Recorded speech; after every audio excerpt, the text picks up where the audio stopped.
Today, Brian and I are going to talk about the different types of influencers out there. Influencer marketing is not new, but for some industries it is. And we're going to talk a little bit about the different types of influencers that you can kind of tap into for your business.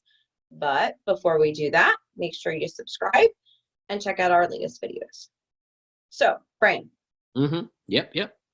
All right. So the first type that I've come across recently is the expert, like the skilled professional who believes in certain products and services and then, talks about them, in essence, influencing that brand or product. Yeah, and what's interesting about like the skilled expert, right? That skill could be anything. It could be anything, depending on what that person is.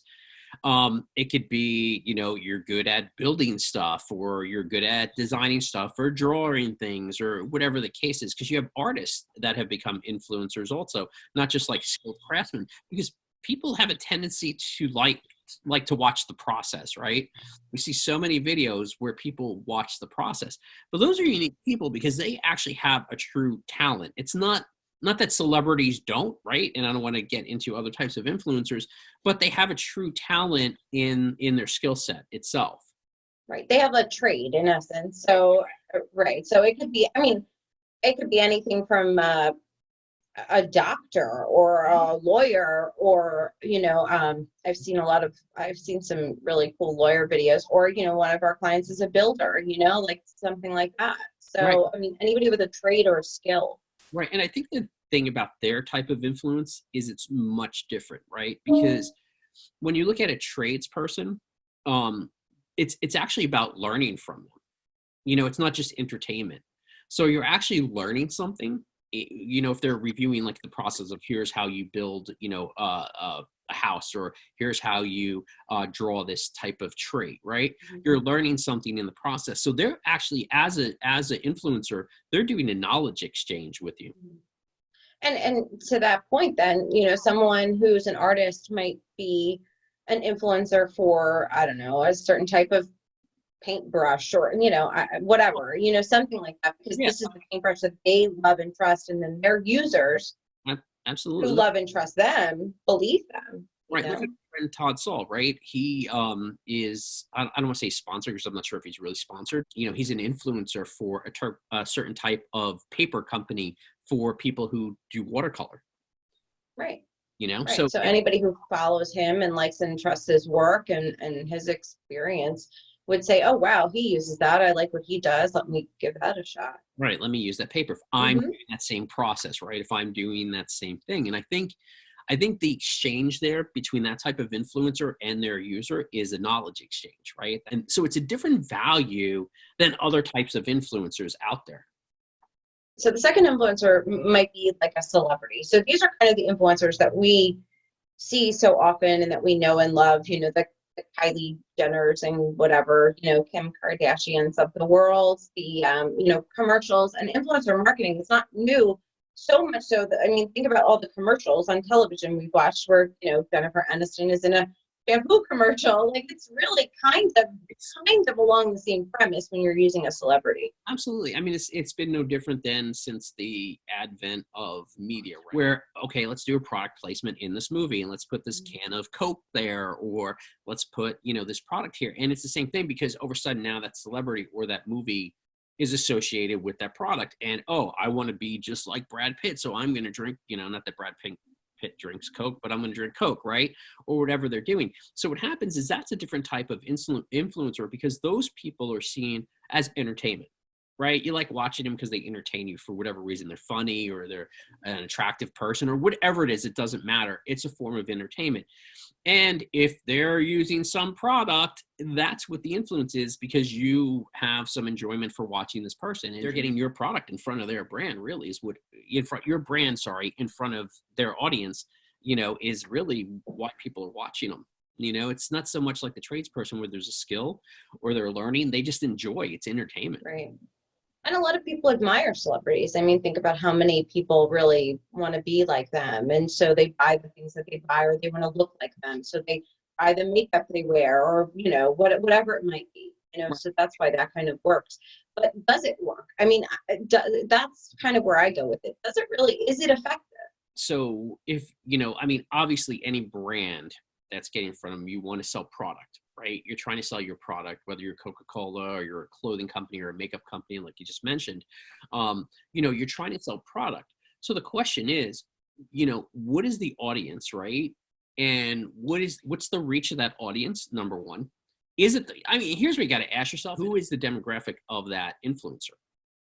All right. So the third type of influencer then might be, someone who is maybe a company founder or, a startup, someone who owns their own company and is kind of advocating for the mission that that company is on.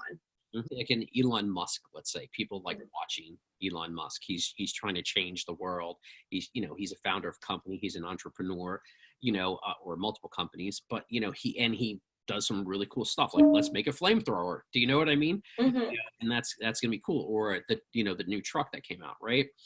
And I think those people are definitely influencers. What's interesting about those people is they're pretty much brand influencers almost for their own brand, right? Or their own projects. They're not necessarily, you don't necessarily always see them as influencers for anything else, unless maybe they have like, some of them, and I'm not saying this about Elon Musk, but some of them have like political agendas or causes they care about, like animal rights. Or partnerships with other companies, right?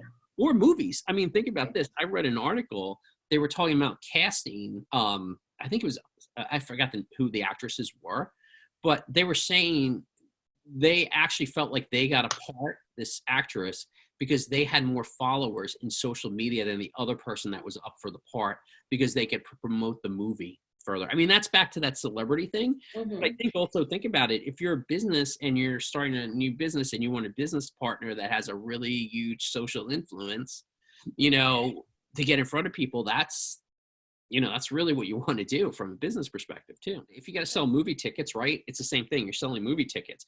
You need your product, which is the movie that person is in front of as many eyeballs as possible in order to get as much, as many people in theater seats to make as much money in that. It's also kind of like what publishers do with the authors too, where they want to know what their following is like, what their email list is like. They want to make sure that they've got pull and they can promote their book too. Yeah. So the fourth type of influencer, I'm thinking of a conversation we had with Michael Brenner a few months back when we started the show. He was talking about using your employees as influencers for your own company and how to kind of like bring them all together where they can promote the company mission and message. So I think maybe the fourth influencer might be, for companies with employees, might be using your own people. Yeah, absolutely. And I mean, this, we've had companies hire us to actually teach their employees how to use social media, right? And to teach them as a group, because basically what happens is that's how you start using those employees that may not be as savvy to spread your brand message, right? And to help sell product at the end of the day. Fifth and sixth, I kind of want to bulk together. So the fifth type of influencer might be what you call a micro influencer. So these are people with a following, from 10,000 to 50,000 people, right? And they're smaller than a celebrity. They're smaller than maybe some big, founder of a company or something like that who has a pretty hefty following. But they they have more of a connection with their audience. Right. I think is one of the big things. And that kind of leads into influencer 6, which I actually just recently came across. I didn't even think about it. The nano influencers. So these are like the sub 10,000 followers. So like 1,000 followers makes you like a nano influencer. And really they almost right? Almost anyone could be a nano influencer. 1,000. Right. And it's said that they actually have higher levels of engagement than other influencers. So which makes sense. I mean, think about that. If you only have 1,000 followers, chances are you probably know 50% of them in real life, right? Minimum. Those are people you probably know. Mm-hmm. Now, my question is, how effective are they? I guess it really, that's sort of where we started talking about earlier. It really depends on what's your ROI. Like anything, right? You're expecting, some sort of, and some people say it's for branding, but at the end of the day, you're selling product, right? So it's how does your product get in the hands of people? And I think really what you got to think about is what's the ROI. Now, I mean, we could just break it down. If a celebrity, if it costs like your product getting in front of celebrities channel and it's 100,000 people that it's going to get in front of, and it costs you $1,000, that's what, $10 a person, that you're getting in front of.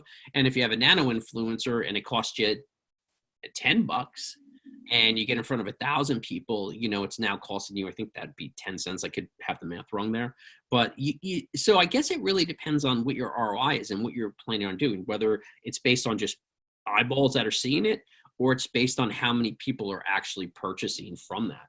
So originally I was thinking maybe a nano influencer might be good for like a smaller brand, but what I've read, when I was doing some research, is that, companies like Gillette and Always, they're actually using these nano influencers too. So it's not just, because for a small company that's kind of, and I think about like Fighter Philosophy and what we do, right? With this clothing brand, like to have a really engaged group, an influencer with a really engaged, 2,000 followers, wearing our clothing and talking about it. I mean, even if like 10 of those people started becoming, those are 10 that matter to a smaller brand. I don't know if that's going to be the same for a bigger brand. Yeah, and I think I think the bigger companies are probably also not just looking at like, oh, I'm getting one sale, right? They're going, once I create a customer, like I think you said, who was it? Schick? Was it Schick? Gillette. Sorry, Gillette.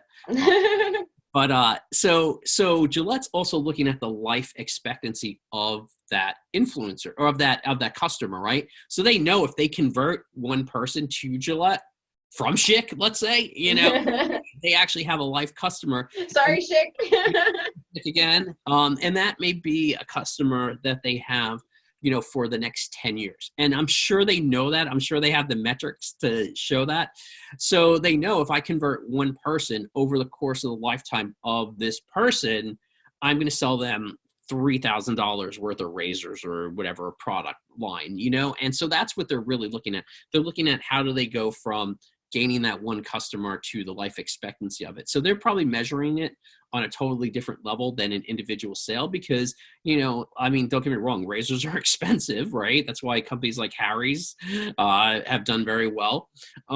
But, they're very expensive things. So, but, they know the one-time sale is not really going to change the game. It's probably about the life expectancy of the customer. So I think the biggest thing you really need to think about is what type of influencer you want based on what your product is. Like we said, if you're if you make some type of tool or paint, your influencer, you want a trade person. If you want a celebrity because you make a general product like, you're like a soda company like Coca-Cola, you may want to go with someone who's like ultra famous, right?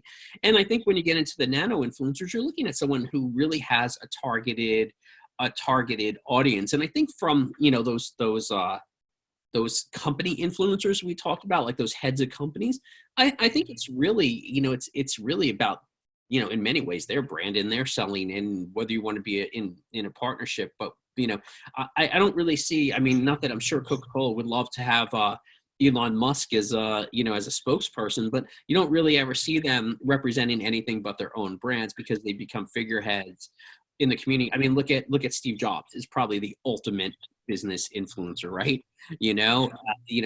People love him, and I think one of those things is like, you see that and people buy the product based on who that person is, it creates that relationship between the product. It bridges that relationship from the product to the human being, to the human being purchasing it. So, and I think it just depends on what you're doing to which type of influence you want. So, I think that's what you have to do. So guys, if you have any other questions on influencers or we missed a type, make sure you comment below and make sure to subscribe so you get all the latest marketing and information and all the greatest knowledge and the greatest people we talk to out there. So make sure you subscribe so you don't miss any of it.